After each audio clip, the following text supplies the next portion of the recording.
Thank you. As Steve mentioned, we're very disappointed in the conduct of our 3 student athletes. On what should have been a very positive, memorable trip for our entire team, for our university, their irresponsible actions overshadowed that opportunity. They've taken the first step here today, as you've seen, apologizing for the hurt and pain that they've caused the UCLA community and accepting full responsibility. In my meeting with them in Hangzhou, their expression of remorse, regret, sadness, and embarrassment was as genuine as it gets. They know they made a huge mistake, and as you can see, they're deeply sorry for it. To echo Steve, it's my hope that these 3 young men are not defined by this one instance, but rather by their efforts to restore our trust in them. Their actions in China are contrary to our true blue and values in UCLA athletics, and quite frankly are unacceptable. As the young men and Steve acknowledged, there were so many people at UCLA, both in Westwood and in China, as well as the Pac-12 conference, who were instrumental in getting us through this challenging time. Let me just express my gratitude to everyone involved. I also want to add my sincere thanks to Chancellor Block for his resolute support throughout, as well as to acknowledge the efforts of President Trump and his administration, including White House Chief of Staff General Kelly, who took the time to call our students over the weekend. I also want to express my sincere apology to Alibaba and the Pac-12 Conference, who worked collaboratively to make this incredible cultural exchange possible. The wonderful people of China, Georgia Tech, and our UCLA community for the disruption and the negative attention the students' actions brought upon this extraordinary trip. I recognize there are many questions yet to be answered about what transpired in China over the last 9 days, and I appreciate the media and the job that you have to do. My statement today will provide some answers to those questions, though not likely all of them. While the students having just returned last night, we're continuing to review certain aspects of the matter. Some fans, alumni, and members of the media have wondered why we remained silent during this situation. Essentially, as you might imagine, and it was indicated by Steve, the sensitive nature of trying to bring our students home safely demanded that we stay silent.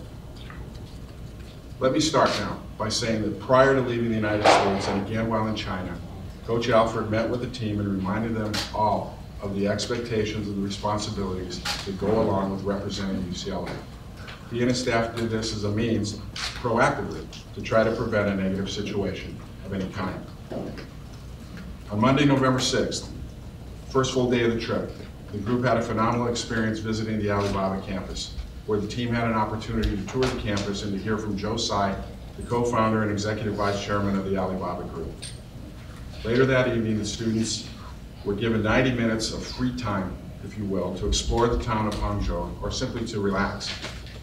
Jello, Jalen, and Cody used that time to visit several stores that were adjacent to the hotel. It was at that time that they took the items from 3 of those stores without paying for them. They then returned to the team hotel with those items.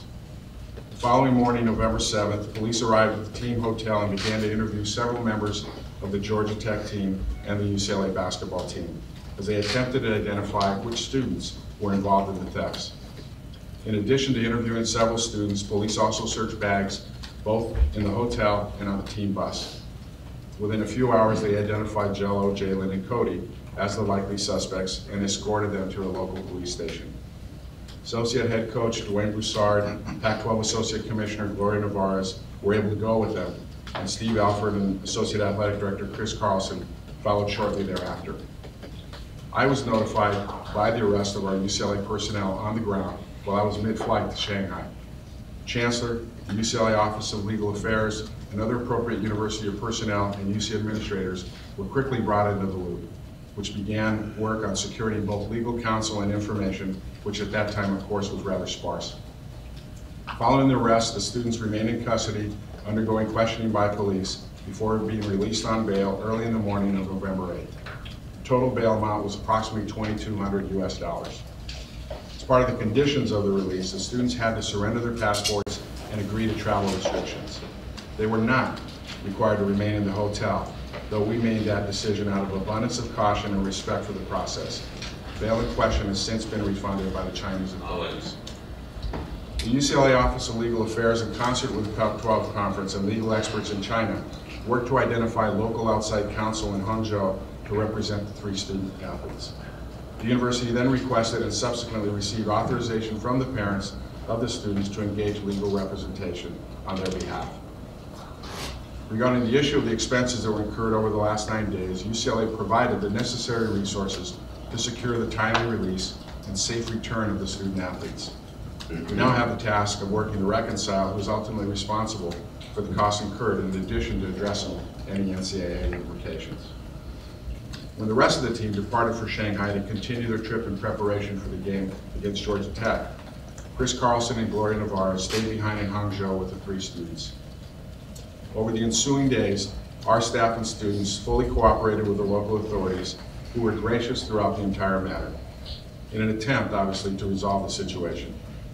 I made a visit to the hotel on Friday to check on everyone and to reassure the students that many people were working on their behalf and doing everything possible to try to get them home.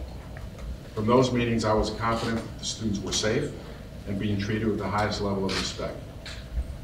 On Saturday, when the rest of the team and the traveling party returned home, 2 UCLA administrative staff members, Associate Athletic Director Chris Carlson and Doug Erickson, remained in China with the student athletes. We left with the belief that substantial progress was being made to achieve a satisfactory outcome. To that end, on Tuesday in Shanghai, the local authorities confirmed that the student athletes could leave the country. They did so at 9 p.m. Shanghai time, 5 a.m. Pacific time on Tuesday, and of course arrived last night at LAX around 5 p.m. When the charges against the students were ultimately withdrawn, while the charges with the students were ultimately withdrawn, Jalen, Cody, and Jello, of course, did admit to breaking the law. As Steve noted, the 3 student athletes have been suspended indefinitely from the men's basketball program as we continue to review the matter in collaboration with the Office of Student Conduct, as we do with all cases related to misconduct for students. We will work together and prudently come to some resolution on this matter in short order. I know there are still questions to be answered. It is my hope that in the coming weeks, as we learn more, we'll be able to share additional information with all of you.